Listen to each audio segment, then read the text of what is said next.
Ya, Assalamualaikum warahmatullahi wabarakatuh. Selamat pagi, selamat siang anak-anak semua. Pada kesempatan kali ini kita belajarnya dari jarak jauh dulu ya, karena tidak memungkinkan karena sedang ada pembagian raport. Nah, Ibu harapkan semoga hasilnya pada memuaskan dan juga kalau misalkan hasilnya belum memuaskan, kalian masih bisa diperbaiki nanti di UAS nanti. Oke, langsung saja pada kesempatan kali ini kita akan membahas pada bab yang baru ya, terkait hukum Islam. Apa sih hukum Islam itu? Kita mulai dari pengertiannya dulu. Nah, hukum Islam menurut pengertian itu hukum dulu ya. Hukum secara umum berasal dari kata hukmun, artinya norma, kaidah, ukuran atau tolak ukur yang digunakan untuk menilai tingkah laku perbuatan manusia dan benda. Nah, bedanya hukum secara umum dengan hukum secara Islam itu adalah tolak ukurnya atau pedomannya. Kalau misalkan hukum umum ini bisa saja berbeda dari wilayah yang satu dengan wilayah yang lain, ataupun negara yang satu dengan negara yang lain. Tergantung siapa sih pemangku kebijakannya, siapa yang membuat kebijakan tersebut.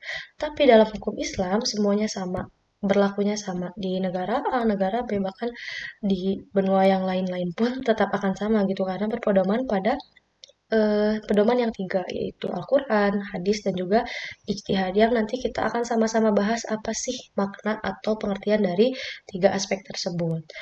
Oke, nah hukum Islam ini berisi peraturan yang digunakan Islam ya dalam menilai tingkah laku manusia atau benda. Oke, next kita akan membahas terkait macam-macam hukum Islam atau al-ahkam al-khamsah. Nah, al-ahkam itu bentuk jamak atau plural dari kata hukum, sedangkan al-khamsah itu berasal dari kata khamsun gitu ya, yang artinya 5. Makanya di sini ada 5 ya. Yang pertama itu mubah, sunnah, makruh, wajib, dan juga haram.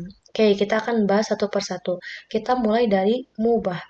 Di sini ada yang tahu apa itu mubah?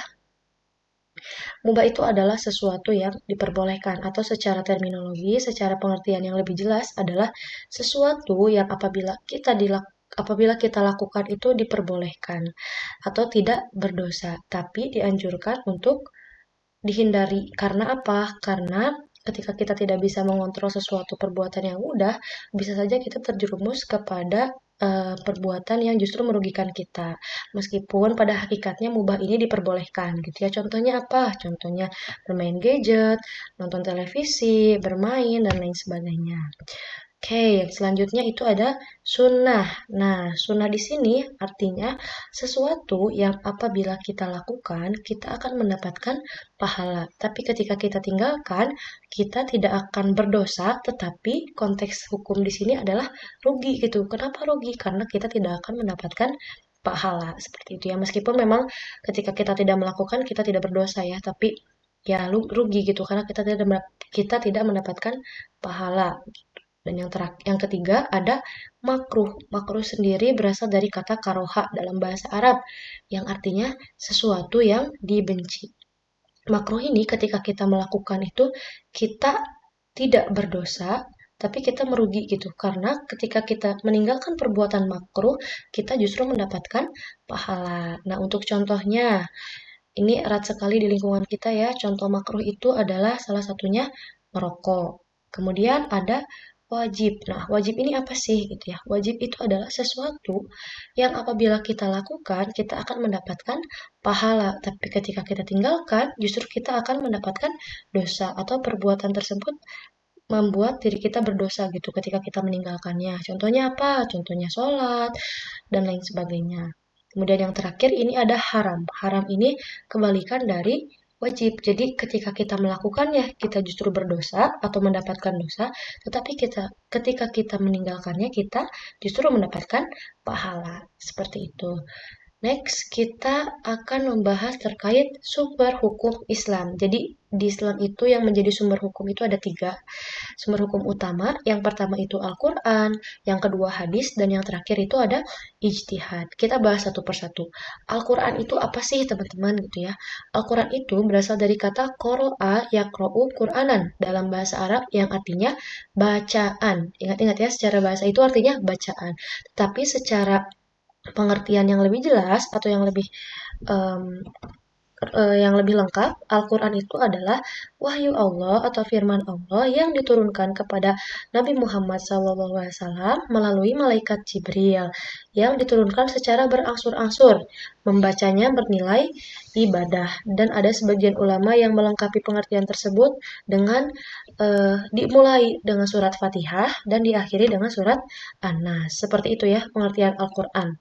Kemudian ada pengertian hadis. Hadis secara bahasa itu hadasa ya, yang artinya baru, sesuatu yang baru. Karena kan sebelumnya ada Al-Quran, kemudian ada hadis itu baru. Tetapi pengertian secara lebih jelas dan lengkap, hadis itu adalah segala sesuatu yang datang dari Rasulullah SAW, baik perkataan, perbuatan maupun sikap diam Rasul. Nah, jadi apapun yang datangnya dari Rasul itu kita sebutnya hadis. Kemudian yang ketiga itu ada ijtihad. Tadi bedanya kalau Al-Quran itu datangnya dari Allah, kalau hadis itu dari Rasul, dan ijtihad ini adalah dari para ulama, seperti itu. Kenapa sih harus ada ijtihad gitu ya? Kenapa nggak cukup dengan Al-Quran dan hadis? Karena semakin berkembangnya waktu, masalah dalam kehidupan kita itu semakin kompleks ya. Ada permasalahan yang mungkin pada masa Rasul itu tidak ada, tapi sekarang ada. Kalau misalkan ijtihad ini tidak dijadikan sebagai sumber hukum Islam, maka kita akan kebingungan karena tidak ada sesuatu yang membahas permasalahan yang ada pada saat ini, sehingga diperlukanlah gitu ya ijtihad atau pengerahan seluruh tenaga kemampuan para ulama untuk menentukan apakah perbuatan si A ini boleh atau perbuatan si B ini tidak boleh, seperti itu. Kemudian, nah ini dia yang menjadi pembahasan inti dari bab 9, yaitu Al-Kulliyatul Khomsah, yang artinya 5 prinsip dasar hukum Islam. Apa aja sih gitu ya? Yang pertama ada menjaga agama. Nah, menjaga agama atau istilahnya itu adalah hifzuddin. Kenapa menjaga agama itu perlu? Karena di sini ada dalilnya juga ya dalam Quran surat An-Nahl surat ke-16 ayat 125. Boleh teman-teman baca. Kemudian kita langsung saja ke pengertiannya. Jadi menjaga agama yang dimaksud itu seperti apa? Menjaga agama yang dimaksud itu adalah menjaga semua hal yang berkaitan dengan agama, baik hubungan dengan pencipta dan juga sesama manusia. Contohnya apa? Contohnya menjaga sholat, kemudian menjaga hubungan dengan manusia, kemudian membela agama Islam dari penyimpangan dan berjuang fisabilillah, seperti itu. Kemudian ini bagi seorang pelajar gimana sih caranya? Di sini bisa kalian baca. Kalau misalkan bagi seorang pelajar salah satu caranya itu adalah menjaga agama dengan belajar bersungguh-sungguh, taat dan patuh pada peraturan. Ini manfaatnya juga sudah jelas ya, sudah dituliskan manfaatnya. Kemudian yang kedua itu ada hifzun nafas atau menjaga agama. Menjaga jiwa gitu ya. Tadi yang pertama menjaga agama, hifzuddin, yang kedua menjaga nafsun atau jiwa. Dalilnya ada dalam Quran surat Al-Maidah ayat 32. Dan langsung saja pengertiannya itu berarti memberikan perlindungan pada jiwa dari suatu yang membahayakan baik dari dalam atau dari luar. Jadi bagaimana cara kita menjaga tubuh kita, bagaimana cara kita menjaga jiwa kita untuk keberlangsungan hidup kita. Contohnya dengan mengkonsumsi makanan yang baik, minuman yang baik, makanan halal, minuman halal. Kemudian istirahat juga. Jadi supaya tubuh kita ini tidak mengalami sakit ataupun dan lain sebagainya lah. Nah, terus pelaksanaannya itu bisa dibaca juga manfaatnya. Yang ketiga itu ada menjaga akal atau hifzul akli. Kita balik lagi ya, yang pertama itu hifzuddin atau menjaga agama. Yang kedua ada menjaga jiwa atau hifzul nafs. Dan yang ketiga ada menjaga akal atau hifzul akli. Ini dalilnya. Kemudian cara menjaganya seperti apa? Yang paling familiar gitu, yang paling sering kita bahas, yang diharamkan oleh Allah gitu ya. Salah satunya adalah meminum khamar itu diharamkan karena apa? Karena sejatinya khamar itu ada zat yang bisa membuat kerusakan akal dalam tubuh kita, sehingga itulah alasan gitu kenapa khamar, minuman keras, narkoba itu dilarang karena akan merusak akal seperti itu. Kemudian ada menjaga keturunan. Kalau menjaga keturunan itu disebutnya hifzun nasal. Kenapa sih menjaga keturunan itu perlu? Kita akan melihat dulu pengertiannya. Jadi menjaga keturunan itu artinya melindungi keturunan dan keluarga dari sesuatu yang menimbulkan keburukan, nama baik, dan juga menjaga nama baik keluarga. Caranya dengan apa? Caranya dengan melakukan pernikahan yang sah. Karena kalau misalkan keturunan kita ingin terjaga, maka kita juga harus melakukan atau melewati cara-cara yang memang dibenarkan oleh agama, yaitu melalui dengan pernikahan yang sah. Kemudian menjauhkan dari perilaku perzinaan, karena perzinaan ini juga salah satu bentuk tindakan yang dapat merusak keturunan, seperti itu. Dan yang terakhir ada menjaga harta atau hifzul mal. Nah, dalam Islam salah satu cara menjaga harta itu dengan melakukan transaksi yang diperbolehkan. Dalam Al-Quran disebutkan, Auzubillahi minasyaitonirrajim, wa ahallallahu al-bai'a wa harrama riba. Dan sejatinya Allah itu menghalalkan jual beli dan juga mengharamkan riba. Jadi kalau misalkan ada pertanyaan nih, cara menjaga harta apa? Cara menjaga harta salah satunya dengan melakukan transaksi jual beli seperti itu.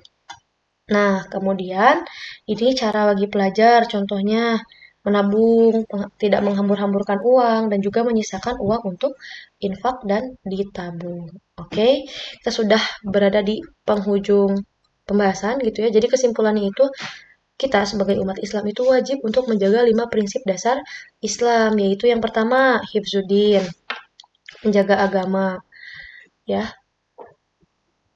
Kemudian menjaga jiwa, menjaga akal, menjaga keturunan, dan yang terakhir itu menjaga em, harta gitu ya, menjaga harta.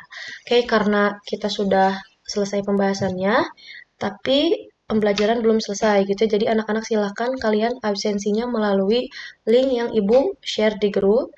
Kemudian untuk upload bentuk kehadiran, yaitu kalian mensubmit tugas yang ada gitu ya. Tugasnya itu adalah mengisi teka-teki silang atau TTS yang ibu share juga ya linknya melalui platform Wordwall seperti itu. Kurang lebih ada 30 soal. Karena buku PABP-nya tidak dibawa ke rumah, silakan kalian boleh searching. Nanti di screenshot hasilnya, nilainya jangan lupa dikirimkan ke Google Form sebagai bukti kehadiran. Seperti itu ya.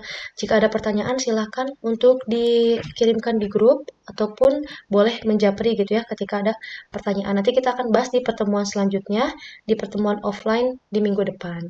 Oke, cukup sekian penjelasan dari bab 9 ini. Semoga apa yang Ibu sampaikan bisa kalian pahami. Assalamualaikum warahmatullahi wabarakatuh.